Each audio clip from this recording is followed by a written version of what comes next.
কি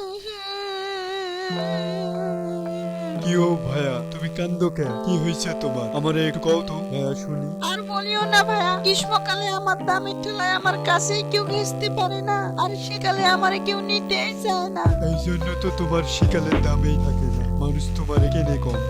এই জন্যই তো কাঁদেছি। আমি যদি তোমার মতো সবসময় একই দামে থাকতাম কতই না ভালো হতো। তোমার মতো যদি সবাই আমারে কিন্তু বাইরে আমার দুঃখ হইতে পারলাম না তোমার মতো, তাই তো আমায় কিনতে চায় না মানুষ ঠিক মতো। কান্দো না ভাইয়া, সবই কপা। দেখো না এখন আমায় ছাড়া মানুষ খাইতেই পারে না, ছাড়তে চায় কিন্তু আমায় ছাড়তে চায়। গরিব ধনী সবাই এখন আমার এই কেনে খায়। এই জন্যই তো আমার দাম এত কম, এই জন্যই তো তোমার দাম এত। তুমি সব জায়গায় চলো। আর বইলো না ভাইয়া, বাজারের পরিস্থিতি খুবই খারাপ, শুধু আমার দামটাই বেশি, তাছাড়া তোমার দাম কমে গেছে। কি ও পটল ভাইয়া, তোমারে তো দেখি আজকাল বাজারেই দেখি না। তুমি কি বাজার আসা বন্ধ করে দিছো নাকি?